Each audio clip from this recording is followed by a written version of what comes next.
This meeting is only for the heirs, the lawyer declared.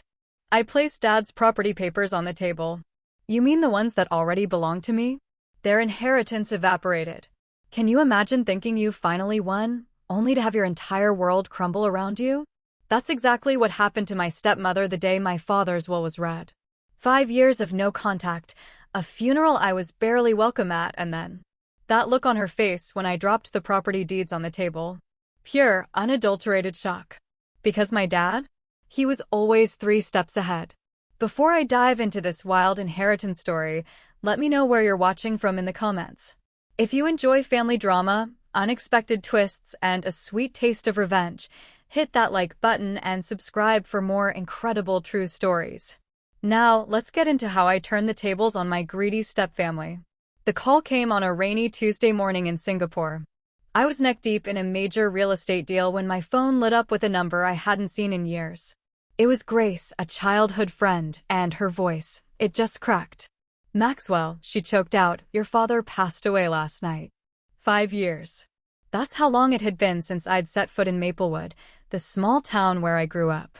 5 years since the explosive argument with my father that sent me packing, boarding a plane to Asia, determined to make my own name in international real estate. Now I was returning home, not as the prodigal son, but as a grieving stranger. As the taxi pulled up to the sprawling Victorian house, a wave of memories hit me.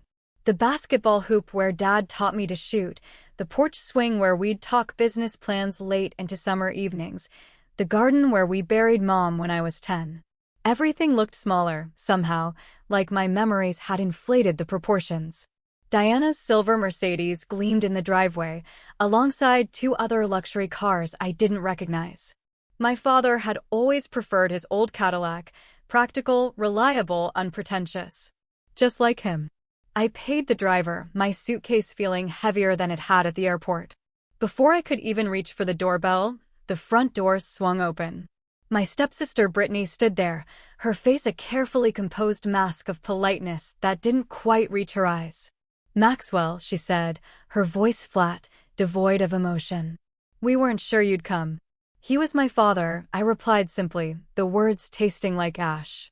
She stepped aside, and I entered a house that no longer felt like home. The foyer, once warm with wood and worn leather, was now Diana's preferred ultra-modern style, all chrome, glass, and uncomfortable-looking furniture. "Mom's in the living room with Tyler and some guests," Brittany informed me, leading the way without offering to take my bag. Diana perched on a white leather sofa, holding court. When she saw me, her perfectly painted face registered a flash of shock before quickly rearranging itself into a grieving widow's expression. "Maxwell," she cooed, rising to air-kiss my cheek. "What a surprise. We tried to reach you, of course, but your number had changed." It hadn't. "I'm sorry for your loss," I said formally, already weary of the dance we were about to perform. "When is the funeral?" "Tomorrow at 2, my stepbrother Tyler interjected, not bothering to get up from his sprawled position. "We've handled all the arrangements." The message was clear. I wasn't needed. I wasn't wanted. "Your old room is being used for storage now," Diana added, with a saccharine smile. "But we can make up the guest room for you." I nodded, suddenly eager to escape the weight of their hostile stares. "I think I'll get settled then." As I turned to go, Diana called after me, her voice honey-sweet but laced with poison. "Harold Stevenson is handling the estate matters. He'll be here in the morning to discuss some paperwork. Family only. You understand." I understood perfectly. I was being explicitly excluded from the will reading. Grace found me later, sitting on the back porch, staring at the old oak tree where Dad and I had built a treehouse.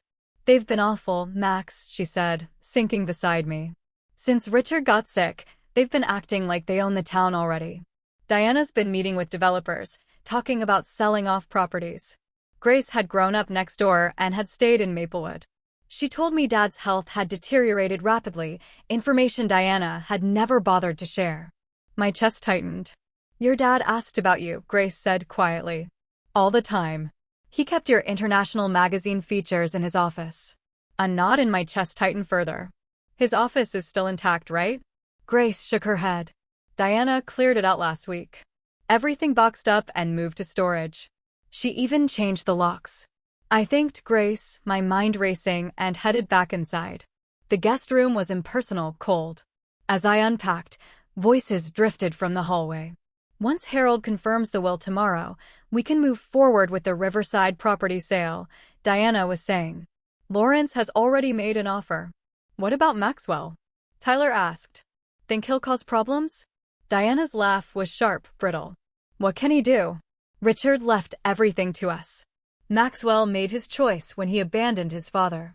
I sat on the edge of the bed, my hands shaking with a mix of anger and grief. Dad and I had our differences, yes. But abandoned? I'd called for months after leaving, only to have Diana tell me he was too busy or not interested. Eventually, heartbroken, I'd stopped trying. That night, unable to sleep, I wandered the house. In the library, I found some of my old books still on the shelves. I pulled down my favorite, The Count of Monte Cristo. Dad had given it to me on my 16th birthday, inscribing it to Maxwell. Remember that patience and planning always win in the end. As I flipped through the yellowed pages, an envelope slipped out. Inside was a letter in Dad's distinctive handwriting, dated just 3 months ago. Maxwell, if you're reading this, I'm likely gone. Diana doesn't know about this letter or the arrangements I've made. There's a safety deposit box at First National, box number 247. The key is taped to the back of the Monte Cristo painting in my office. Whatever you may think of me, know that I always had a plan. Dad. My heart hammered. I made my way to Dad's office. The door was locked, just as Grace had said. But I remembered the loose floorboard in the hallway where Dad always kept a spare key. Some things, I thought, never change. Inside, the room had been stripped bare, but the painting still hung on the wall. I carefully removed it, finding the small key exactly where Dad said it would be. Tomorrow, I decided, I would visit the bank and Harold Stevenson's office. It was time to find out exactly what my father had been planning. Growing up as Richard Harrison's son meant learning about real estate before I could ride a bike. Some fathers taught their kids to throw baseballs. Mine taught me to calculate property values and spot a bad foundation from 100 yards away. After Mom died when I was 10, it was just Dad and me against the world for 3 years. We were a team. He was grooming me to take over Harrison Properties someday, and I was soaking up every lesson. Then Diana Winters came into our lives. She was beautiful, charming, and seemed to genuinely care about Dad. I was 13 when they married. Old enough to be wary, but young enough to hope for a new family. Diana had 2 children from her previous marriage, Brittany, my age, and Tyler, 2 years younger. For a while, things were okay. Not great, but okay. Diana made Dad happy, and that's what mattered to me. But slowly, things began to change. My place at the dinner table moved further from Dad. My weekend property tours were rescheduled to accommodate Tyler's soccer games or Brittany's dance recitals. Diana started redecorating the house, erasing traces of my mother, room by room. You need to give them a chance, Maxwell, Dad would say whenever I complained. They're family now. By the time I was 16, I had effectively been sidelined in my own home. Diana positioned herself as Dad's business confidant, accompanying him to meetings and networking events that I used to attend. Tyler suddenly developed an interest in real estate, and Dad was thrilled. Despite this, Dad and I maintained our connection through the business. Harrison Properties was Dad's life's work, a company that owned and managed nearly 30% of the commercial real estate in Maplewood. What had started as a single apartment building had grown into an empire worth millions. Property is permanence, Maxwell, Dad often said. Money comes and goes, but land and buildings, they're tangible. They last. I took those words to heart, studying business and real estate in college, working summers at Harrison Properties. I learned every aspect, from maintenance to management to development. By the time I graduated, I was ready to step into a leadership role. That's when everything fell apart. Dad had been planning a major development, a mixed-use riverfront project that would revitalize Maplewood's downtown. We had spent months on the plans together. But when I returned from a trip researching similar developments, I discovered significant changes had been made without my input. Diana and I thought a more upscale approach would yield better returns. Dad explained when I confronted him. The luxury condos will sell better than the mixed-income housing you proposed. That wasn't the vision, I argued, my voice rising. We talked about creating something that would benefit the whole town, not just the wealthy. Sometimes you have to be practical, son, he said, avoiding my gaze. Diana has excellent instincts for these things. The argument escalated. 5 years of simmering resentment poured out as I accused him of choosing his new family over me, of abandoning our shared values for Diana's materialistic vision. He accused me of being inflexible and idealistic. Maybe you're not ready for this level of responsibility, he finally said. Perhaps you should take some time to mature before joining the company leadership. That was the last straw. I packed my bags that night and caught a flight to Singapore. I vowed to prove I could succeed on my own terms. And I did. Over the next 5 years, I built a reputation for innovative, community-minded development projects across Southeast Asia. My work was featured in international business magazines. I won awards. I made more money than I could spend. But the rift with my father remained unhealed. Monthly calls dwindled to holiday greetings, then to nothing. I told myself he knew how to reach me if he wanted to. According to Grace, he had tried, but Diana had intercepted his attempts. The morning after my arrival in Maplewood, I headed to First National Bank. The safety deposit box contained exactly what I'd hoped, a folder of legal documents, property deeds, and a USB drive. I found a quiet coffee shop and plugged the drive into my laptop. It contained a video file dated 6 months ago. Dad appeared on screen, looking thin and pale, so different from the robust man I remembered. Maxwell, he began, his voice hoarse. If you're watching this, then you found my letter and I'm gone. First, I need to apologize. I let Diana come between us, and that's my greatest regret. But I want you to know I never stopped planning for your future. He explained that over the past 3 years, he had been quietly transferring ownership of key Harrison Properties assets directly to me. The Riverside development lands, the downtown commercial block, the apartment complexes on Maple Street, all had been legally signed over through a series of trusts and transfers designed to minimize tax implications. Diana doesn't know, he continued. After your argument, I realized she had more influence over me than was healthy. I saw how she was positioning Tyler to take over, despite his lack of experience or genuine interest. I couldn't let everything I built, everything I wanted for you, be squandered. My father had been diagnosed with pancreatic cancer 2 years ago. Given limited time, he had set his affairs in order, working with his old friend and business partner, Franklin Ross, to ensure his legacy would be protected. The will reading will be difficult, Dad warned in the video. Diana expects to control everything. The official will leaves her the house and some accounts, enough to maintain her lifestyle. But the bulk of the business assets are already yours. Franklin has all the details. The video ended with my father looking directly into the camera. I'm proud of what you've accomplished, son. Now come home and finish what we started together. I sat in stunned silence, tears streaming down my face as the screen went dark. All this time, Dad had been protecting me, protecting our shared vision. And I hadn't been there for him when he needed me most. After composing myself, I called Franklin Ross. The gruff older man had been my father's friend since college. When I arrived at his office, he greeted me with a bear hug. About time you showed up, he said. Your dad was worried you wouldn't come back even after he was gone. Franklin confirmed everything. Dad had legally transferred ownership of the most valuable Harrison properties to me through a variety of means, some as gifts, others through sales at nominal prices. All perfectly legal and binding. Diana's going to be furious, Franklin warned. She's been making plans based on controlling those assets. She's already in talks with Lawrence Blackwood about selling the Riverside property.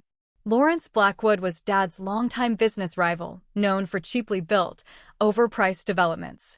The thought of his hands on my father's carefully assembled portfolio made my blood boil. What about the will reading? I asked. Franklin's expression darkened. Harold Stevenson has been Diana's puppet for years.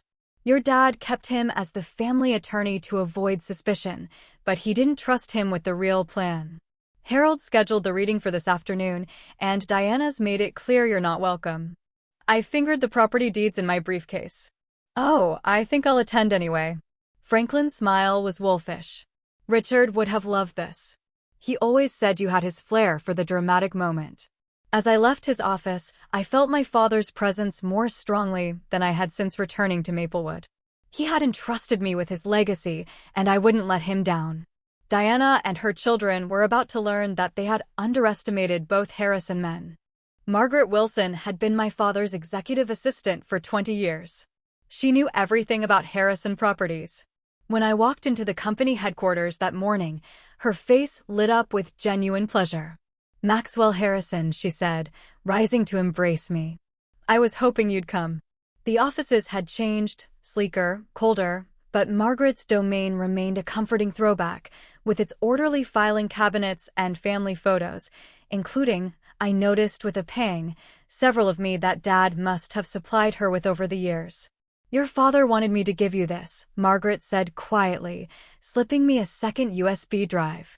"He made me promise to hand it to you personally, not to mail it or leave it anywhere." I thanked her and asked about the company's current state. Margaret's expression turned troubled. "Things have changed since Diana took over operations. Cost-cutting measures, staff reductions. She brought in consultants who know nothing about how your father ran things. And Tyler." She lowered her voice. "Tyler has been given a VP title, but he rarely shows up. And when he does, he makes decisions that undo years of careful work." I asked about specific projects, carefully not revealing what I already knew. Margaret's answers confirmed my suspicions. Diana had been systematically preparing to dismantle my father's carefully built empire for quick profits. "The Riverside development has been completely redesigned," Margaret said.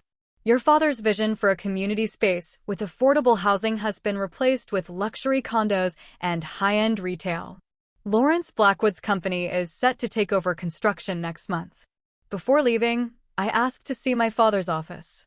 Margaret hesitated. Diana had it cleared out last week. Said she needed the space for the new marketing team. I'd still like to see it. The room that had once been filled with my father's books, maps, and historical photographs was now an empty shell. Standing there, I felt a renewed sense of purpose. This wasn't just about claiming my inheritance. It was about honoring my father's vision for Maplewood. I found a quiet corner in a nearby park to view the contents of the second USB drive. This one contained more videos. My father, walking through various properties, explaining their significance and his hopes for their future. He'd recorded these private messages over the last year of his life, creating a detailed blueprint of his vision. "The Riverside project is the most important," he said in one recording, standing on the vacant waterfront property that had been the subject of our final argument.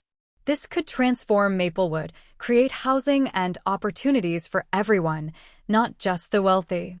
Diana doesn't understand that a town needs economic diversity to thrive. I've transferred this property to you because I know you'll do right by it." In another video, he sat in his office, looking tired but determined. "I've been watching your work in Asia, Maxwell. The sustainable housing development in Malaysia, the mixed-use project in Vietnam. You've taken what I taught you and improved on it. You were right about the direction we should have gone." I was too easily swayed by Diana's focus on luxury and status.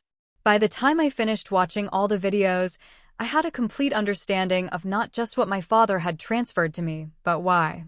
He had protected his most meaningful projects from Diana's influence, ensuring they would be developed according to his original vision, the vision we had once shared.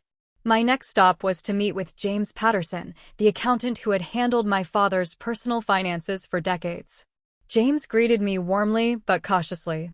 "I've been expecting you," he said, closing the door firmly behind me. "Your father left instructions that I should assist you once you returned." James explained the complex financial arrangements my father had created. Not only had he transferred property ownership, but he had also established a separate business entity, Harrison Legacy Holdings, with me as the sole owner. "The structure is quite elegant," James explained, showing me flowcharts and balance sheets. "On paper, Diana believes she's inheriting control of Harrison Properties. But the company is now essentially a shell. The valuable assets have been moved to Harrison Legacy Holdings over the past 3 years through a series of perfectly legal transactions. Did Dad leave Diana with nothing? I asked, feeling a twinge of concern despite everything. James shook his head. He was fair. The family home is hers. There are investment accounts with substantial balances. She'll receive ongoing income from some commercial properties. She won't be destitute by any means, just not in control of the empire she thought she was getting.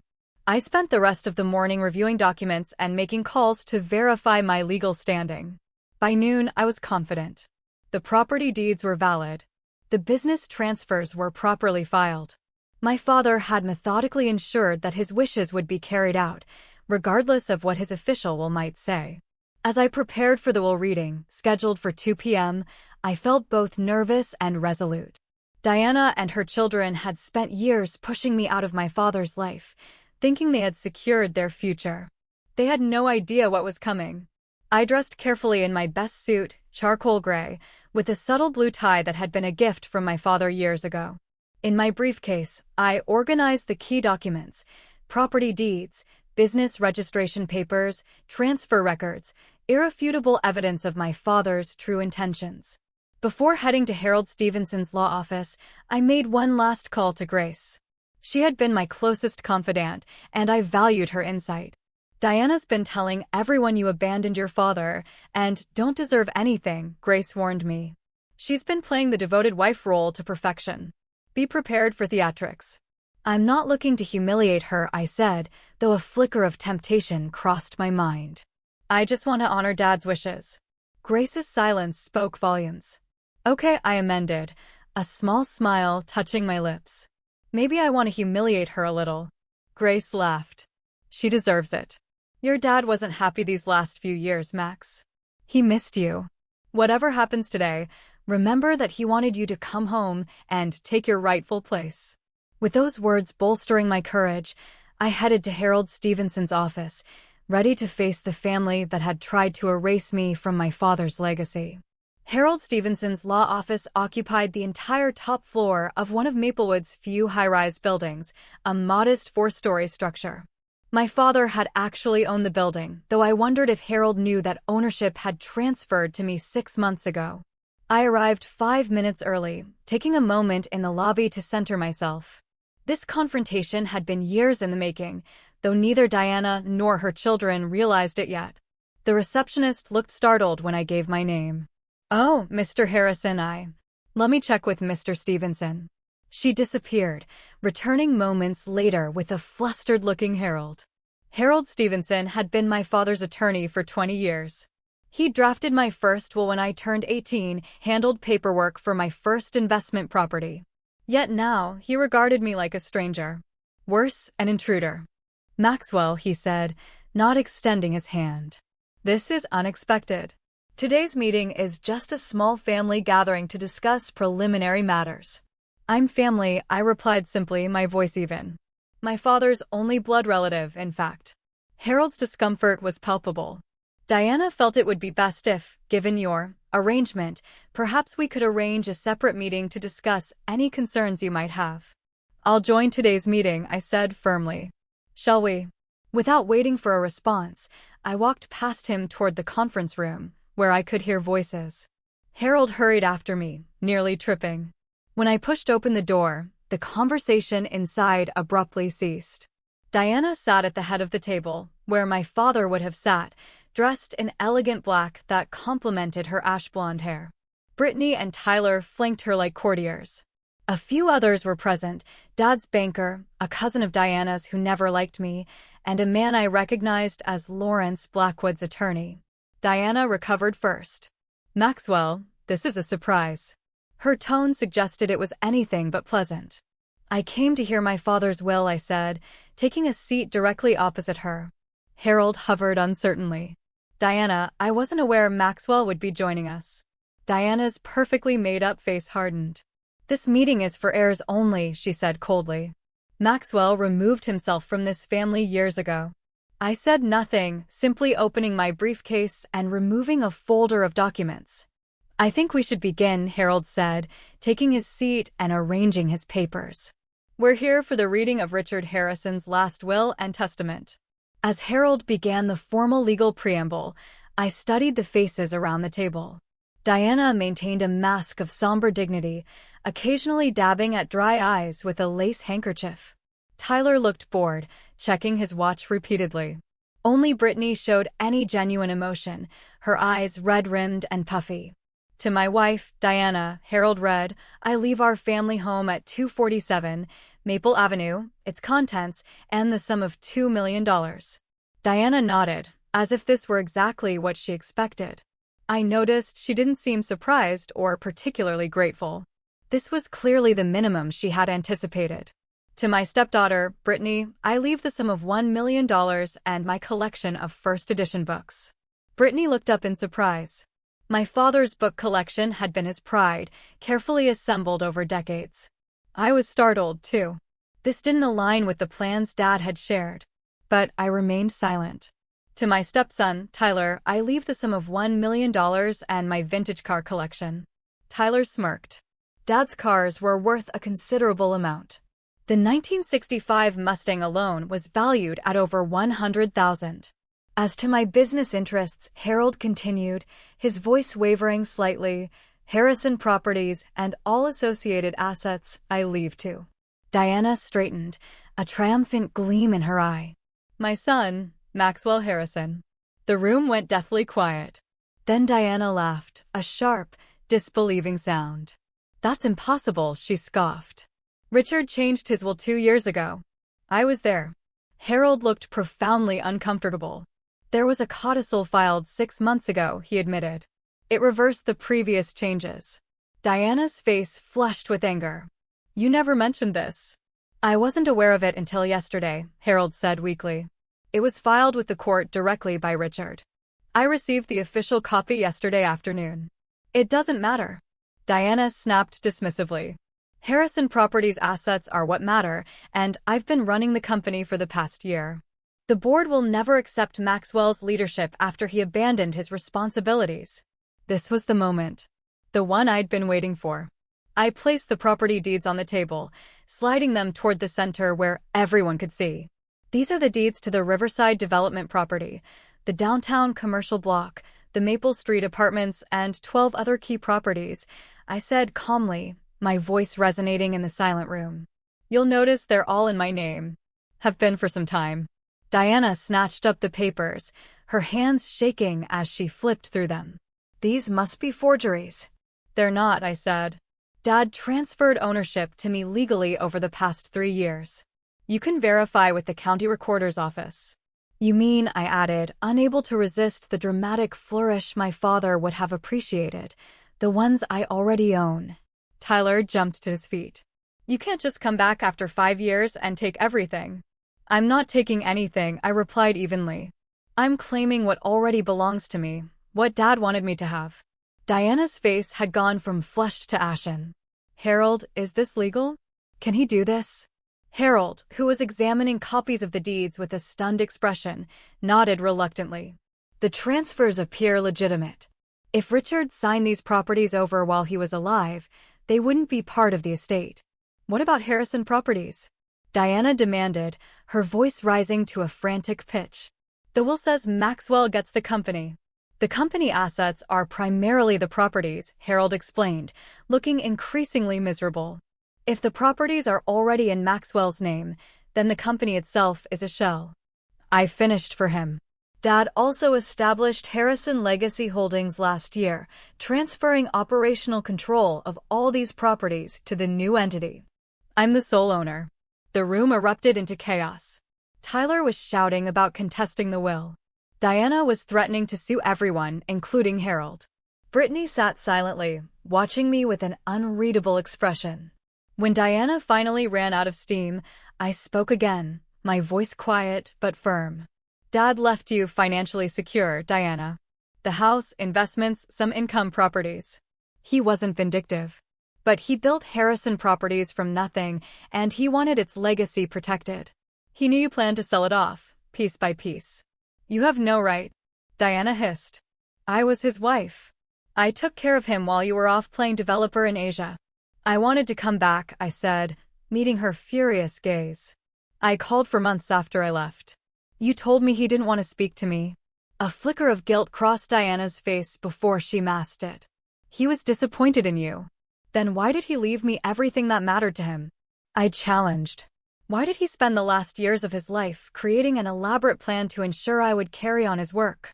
Brittany spoke for the first time, her voice small. Is it true? Did Mom keep you from talking to Dad? Before Diana could interrupt, I nodded. According to his videos and letters, yes. He tried to reach me multiple times. Videos? Diana's voice rose in panic. What videos? I patted my briefcase. Dad was thorough. He documented everything. His decisions, his reasons, his hopes for the future of the business and Maplewood. He knew exactly what you were planning, Diana. The deal with Lawrence Blackwood, the luxury condos on the riverside, all of it. Harold cleared his throat. Perhaps we should adjourn for today. This is a lot to process, and there may be legal questions that need resolving. I agree, I said, rising and gathering my documents. My attorneys will be in touch regarding the transition of operational control for the properties. In the meantime, I'd appreciate it if no further business decisions are made without my approval. As I turned to leave, Diana called after me, her voice laced with venom. This isn't over, Maxwell. Your father wasn't in his right mind toward the end. We'll contest everything. I paused at the door. You're welcome to try. But Dad didn't just leave me property and a company, Diana. He left me the truth. Are you sure you want that made public? The threat hung in the air as I walked out, my heart pounding, but my step lighter than it had been in years. I had honored my father's wishes. Now came the hard part, rebuilding what Diana had tried to dismantle and fulfilling the vision my father and I had once shared. The morning after the will reading, Maplewood was buzzing with gossip. In a small town like ours, news traveled faster than the internet.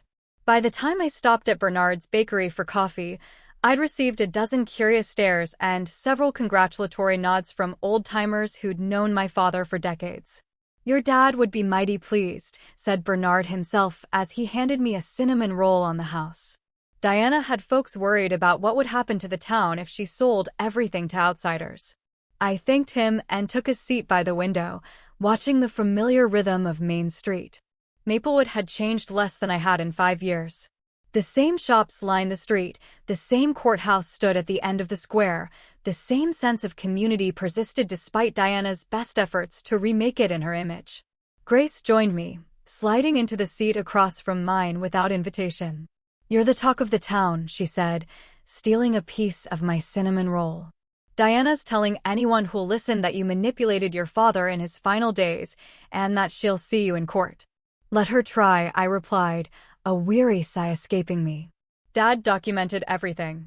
He was of sound mind and body when he made these arrangements. Grace's expression turned serious. Be careful, Max. Diana has a lot of influential friends, and Lawrence Blackwood is furious about losing the Riverside deal. I was saved from responding by the arrival of Franklin Ross, who pulled up a chair. Morning, kids, he said, though Grace and I were both in our 30s. Quite a show yesterday from what I hear. I filled him in on the details, including Diana's threats of litigation. Franklin waved this off. Standard bluster. Her legal position is weak, and she knows it. But that doesn't mean she won't make trouble. What kind of trouble? I asked. The community kind, Franklin replied. Diana spent the last 5 years building social capital in this town. Charity boards, business associations, the works. She's convinced a lot of people that her vision for Maplewood's development is the right one. Selling everything to Lawrence Blackwood is hardly a vision, I countered. People don't know that part, Grace pointed out. They just see the glossy renderings of riverfront dining and luxury boutiques. They don't understand what it would mean for housing prices or the character of the town. I spent the rest of the day meeting with key employees at Heirs Properties, reassuring them about their jobs and my intentions for the company. Most seemed relieved. Diana's management style had apparently involved a lot of threatening to fire people. Margaret had organized the files I needed to review, giving me a comprehensive picture of the company's current state. It wasn't pretty. Cash reserves had been depleted. Maintenance on properties had been deferred. Several valuable parcels of land had been prepared for quick sales at below-market rates. She was stripping the company for parts, Margaret said bluntly. If you hadn't come back when you did. The implications were clear. A few more months and Diana might have done irreparable damage to my father's legacy. That evening, I returned to the house. Diana's house now, legally, though I was still staying in the guest room until I found more permanent accommodations. The atmosphere was glacial. Diana had retreated to the master suite, emerging only to glare at me when our paths crossed. Tyler was openly hostile, slamming doors and muttering threats. But it was Brittany who surprised me, knocking tentatively on my door after dinner. "Can we talk?" she asked, looking uncomfortable but determined. I invited her in, curious. Brittany and I had never been close. She had followed her mother's lead in freezing me out of family activities, but we had never been outright enemies. She perched awkwardly on the edge of a chair. "I wanted to apologize," she said after a moment of silence, "for how things went with Dad, with Richard." I raised an eyebrow at her use of his name rather than Dad. "He was always your dad more than ours," she acknowledged. Tyler pretended to be interested in the business, but it was all an act. He just wanted the money and status. "And you?" I asked. Brittany sighed. "I just wanted a family. When Mom married Richard, I thought we'd all become one big happy unit. But she was always pushing, positioning Tyler, and excluding you. It made me uncomfortable, but I didn't know how to stop it." Her confession seemed genuine, but I remained wary. "Why are you telling me this now?" "Because I found something," she said, pulling a small notebook from her pocket. After the will reading, I was curious about what Dad, Richard, was really thinking. So, I went through some of his things that Mom had packed away. She handed me the notebook. It was my father's journal from the past year, filled with his thoughts about the business, his illness, and his family, including his regrets about our estrangement and his growing concerns about Diana's influence. "He wasn't happy," Brittany said quietly. "He missed you, and he was starting to see through Mom's manipulations." I flipped through the pages, recognizing my father's handwriting and his characteristic blunt assessments. There were detailed notes about Diana's meetings with Lawrence Blackwood, her efforts to isolate Richard from old friends, her pressure to change his will. "Does your mother know you have this?" I asked. Brittany shook her head. "She'd be furious. But I thought you should have it. It confirms what you said about Dad wanting you to come home and take over." I studied her face, looking for signs of deception. "Why show me this?" "You're basically giving me ammunition against your mother." "Because it's the right thing to do," she said simply. "And because I want to stay in Maplewood. I love this town. I don't want to see it destroyed by Mom's schemes or by a family war." Before I could respond, shouting erupted from downstairs. We hurried down to find Tyler and Diana in a heated argument with an unfamiliar woman who bore a striking resemblance to my father. "You have no right to be here," Diana was saying, her voice shrill. "Richard never acknowledged you." The woman noticed me on the stairs, and her expression changed. "You must be Maxwell," she said. "I'm Alice. Alice Thornton. Richard was my father, too. The half-sister I never knew existed. Another bombshell in a week full of them." "That's a lie," Diana snapped. "Some desperate ploy for money." Alice shook her head. "I don't want money. Richard and I had a relationship for years, private at my request. I just came to pay my respects and meet my brother." She extended a hand toward me, her eyes so like my father's, cautious but hopeful. I took it, feeling another piece of the puzzle that was Richard Harrison's life fall into place. "It seems we have a lot to talk about," I said. Diana made a sound of disgust. "I won't stand here and watch this farce. Come on, Tyler." She stormed out, Tyler trailing behind her. Brittany hesitated, then quietly slipped away, leaving me alone with a sister I never knew I had. Alice smiled tentatively. "This isn't how I imagined our first meeting." "Nothing about this week has gone as imagined," I replied with a rueful laugh. "But I'd like to hear about you and your relationship with Dad, if you're willing to share." We moved to the living room, and Alice began telling me about her mother's brief relationship with my father, how she had discovered her paternity as an adult, and how Dad had welcomed her into his life, quietly respecting her wishes for privacy. "He talked about you all the time," she said. He was so proud of what you were accomplishing in Asia, even while he missed you terribly. As Alice spoke, I felt both grief and gratitude washing over me.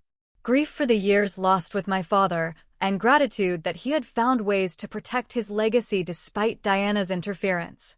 The road ahead would be challenging, with Diana's threatened lawsuits and the community divisions Franklin had warned about. But I was more determined than ever to honor my father's vision for Harrison Properties and for Maplewood itself. Later that night, as I pored over company documents in the guest room, my phone buzzed with a text from an unknown number. It was Lawrence Blackwood. "We need to talk. This isn't over." I stared at the message, understanding that the battle for my father's legacy and Maplewood's future was just beginning. The weeks following the will reading were a whirlwind of activity. I officially took control of Harrison Properties, working with Margaret to assess the damage Diana had done and develop a recovery plan. The employees largely rallied around me, relieved to have clear leadership again after months of Diana's chaotic management. "Your father would be proud," Margaret told me as we reviewed the updated business plan. "This is exactly the steady hand the company needs." Not everyone was pleased with my return. Several board members who had aligned themselves with Diana resigned in protest. Lawrence Blackwood launched a public relations campaign, suggesting that an absentee heir couldn't possibly understand Maplewood's needs the way his development company could. The most surprising development came from Diana herself. After weeks of threats and posturing, she unexpectedly requested a meeting at her attorney's office. "Be careful," Franklin warned when I told him. "Diana doesn't make conciliatory gestures unless she has an angle." I agreed to meet her, curious about what she could possibly offer. Grace insisted on accompanying me as moral support, waiting in the lobby. Diana looked immaculate as always, but there was a brittleness to her perfect appearance that hadn't been there before. The stress of the past month had taken its toll. "I want to propose a settlement," she said without preamble, to avoid costly litigation and public spectacle. Her attorney placed a document on the table. "Mrs. Harrison is willing to withdraw all claims against the estate and property transfers in exchange for operational control of the Riverside Development Project." I nearly laughed out loud. "The most valuable property in the portfolio." "That's not a settlement," I said. "That's a heist." "It was my idea," Diana insisted. "I worked with Richard on the plans for years. That project is my vision." "It was Dad's vision long before you came into the picture," I corrected her. "And it wasn't luxury condos and boutiques. It was affordable housing, community spaces, local businesses." Diana's facade cracked slightly. "Maplewood needs to evolve, Maxwell. The old way of doing things is dying." Richard understood that toward the end. "Did he?" I asked, pulling out my phone and playing one of Dad's videos, the one where he explicitly stated that Diana didn't understand his true vision for the Riverside property. Diana's face flushed with anger. He was sick, confused. He was clear-minded enough to legally transfer his most important assets to me, I pointed out, and to document why he was doing it. The meeting ended at an impasse, with Diana storming out and her attorney promising further legal action. But as the weeks passed, no lawsuit materialized. According to Franklin's sources, Diana's attorneys had advised her that her position was legally untenable. Meanwhile, I had been getting to know my half-sister Alice. Unlike Diana's children, Alice had no interest in the family business. She was a professor of environmental science at a university in Colorado, passionate about conservation and sustainability. Our conversations gave me ideas for incorporating green spaces and sustainable design into the Riverside development. "Dad would have loved that," Alice said when I shared my updated vision. He was always interested in environmental initiatives, but Diana discouraged them as too costly. Brittany had become an unexpected ally in navigating the transition. She had distanced herself from Diana's machinations, moving into an apartment downtown and offering insights into her mother's business dealings that proved invaluable. "Mom's been liquidating her personal assets," she informed me during one of our regular coffee meetings. "Selling jewelry, art, even some of her designer furniture. I think she's planning to leave Maplewood." Tyler remained hostile, but increasingly isolated. His friends in town had begun to distance themselves as rumors of his involvement in some of Diana's more questionable business decisions circulated. The real breakthrough came during a town council meeting where I presented my revised plans for the Riverside development. Gone were Diana's luxury condos and exclusive shops, replaced with a mixed-use development that included affordable housing, spaces for local businesses, a community center, and extensive public access to the waterfront. This is the development my father originally envisioned, I explained to the packed meeting room, a project that would benefit all of Maplewood, not just the wealthy few. Lawrence Blackwood was there, of course, armed with his own glossy presentation and promises of tax revenue from his high-end development. But when residents began asking questions about housing affordability and public access, his proposal quickly lost support. The Harrison plan preserves Maplewood's character while allowing for growth, Grace argued from the audience. The Blackwood plan turns us into just another playground for the rich. The council voted unanimously to support my proposal, dealing a decisive blow to both Lawrence and Diana's vision for Maplewood's future. As I left the meeting, Lawrence approached me, his expression grim, but resigned. "You win this round, Harrison," he said.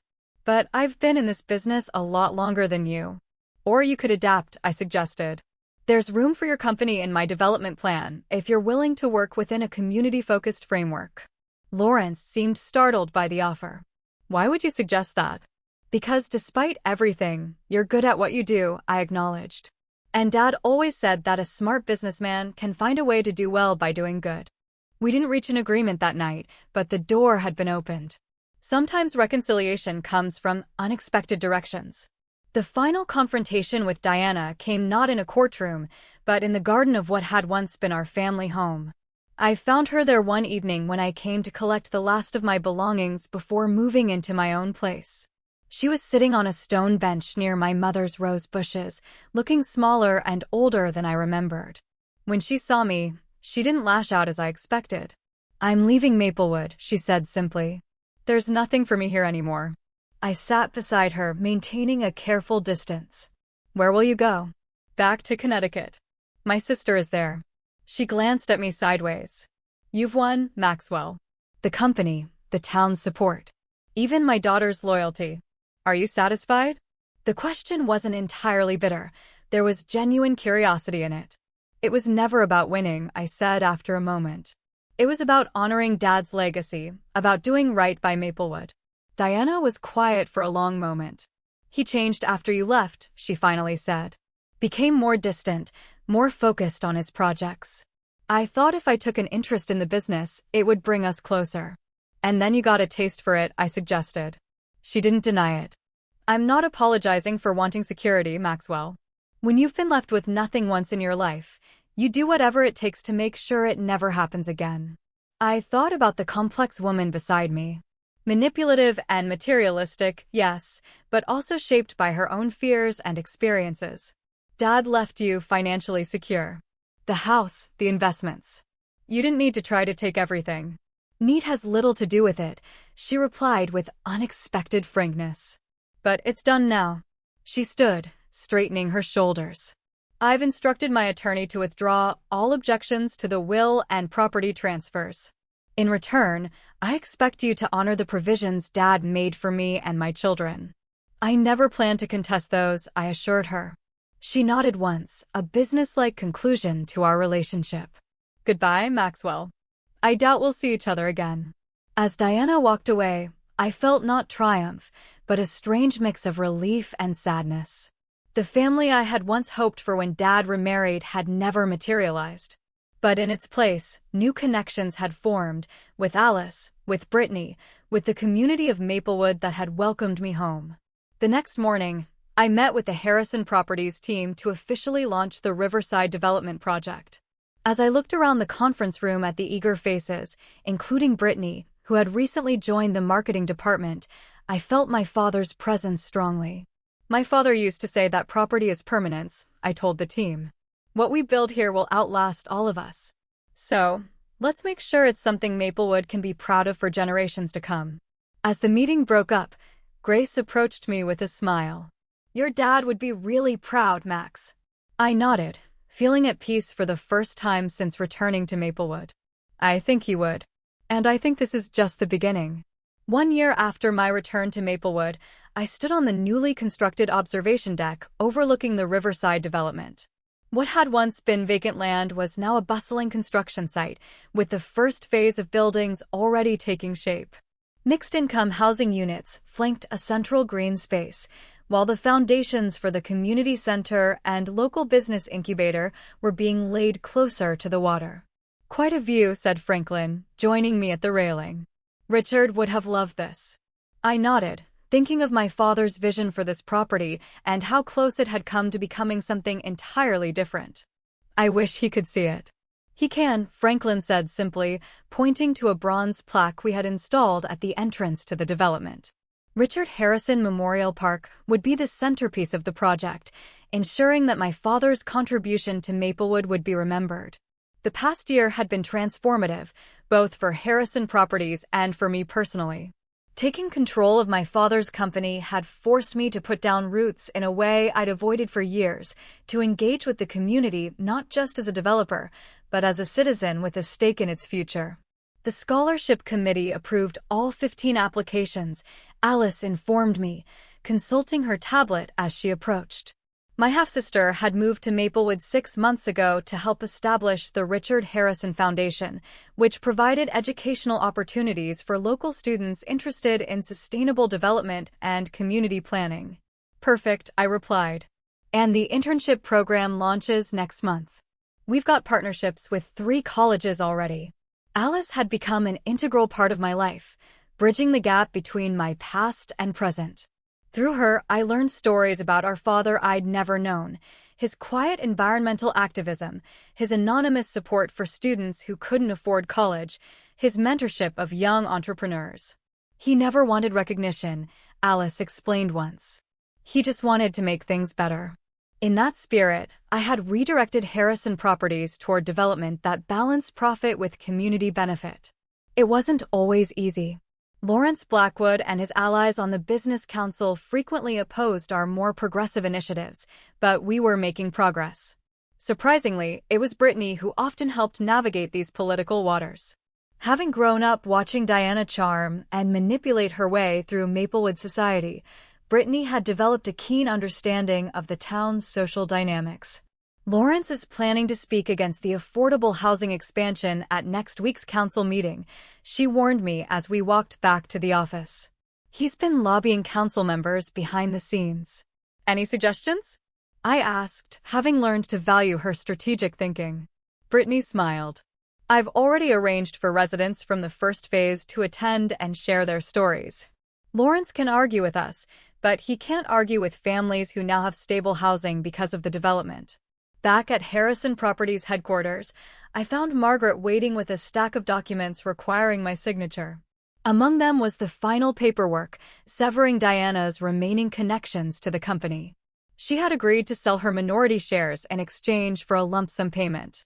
"Have you heard from her?" Margaret asked as I signed the forms. "Not directly," I admitted. "Brittany says she's remarried and living in Greenwich. Apparently, she's joined the board of an art museum and is busy reinventing herself as a philanthropist." I harbored no ill toward Diana anymore. She had acted according to her nature, just as my father had ultimately acted according to his by ensuring his legacy would be protected. The Richard Harrison I had come to know through his videos, journals, and the stories others shared was more complex than the father I thought I knew, more strategic, more far-sighted, more forgiving of human weakness. "You've got dinner with Grace at 7, Margaret reminded me as I handed back the signed documents. "And don't forget, the Historical Society wants an answer about the old mill property by tomorrow." I thanked her and headed to my office, my father's old office, which I'd restored to something resembling its former state, with the addition of my own touches. The Monte Cristo painting hung in its original place, though the hidden key was long gone. Photographs lined the shelves, not just of me and Dad, but now including Alice, Brittany, Grace, and other important people in my life. The most meaningful addition was a simple framed note that had been among my father's personal effects. "Property is permanence, but legacy is in people. R.H." I'd made peace with Tyler as well, in a manner of speaking. After several months of hostility, he had finally approached me with a business proposition. He wanted to open a high-end restaurant in one of the Harrison Properties buildings downtown. Against Margaret's advice, I had agreed, offering favorable lease terms. "He'll mess it up," Margaret predicted darkly. "He has no work ethic." But surprisingly, Tyler's restaurant had become a success. He had found his passion in the culinary world, something Diana had apparently always discouraged as beneath their social status. While we would never be close, we had reached a civil understanding. As the sun began to set over the river, I made a final call to check on the status of the memorial scholarship named for my mother. This had been one of my first initiatives upon taking control of the company, creating a fund for young women pursuing careers in architecture, my mother's unfulfilled dream. The first recipients graduate next spring, the program administrator informed me. They're already asking about internship opportunities with Harrison Properties. After hanging up, I took a moment to reflect on how far I'd come since that rainy day in Singapore when I'd received the news of my father's death. I had returned to Maplewood, angry and hurt, focused on claiming what was rightfully mine. Somewhere along the way, that mission had transformed into something larger, honoring not just my inheritance, but the responsibility that came with it.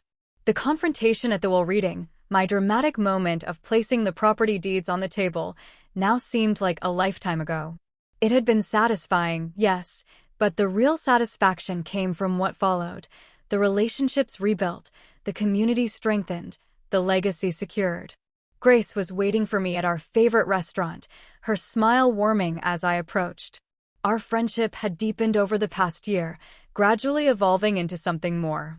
She had been my anchor through the tumultuous transition, my guide to the Maplewood that had evolved during my absence, and eventually, my partner in both business and life. "The riverside lookout is spectacular," I told her as we settled at our table.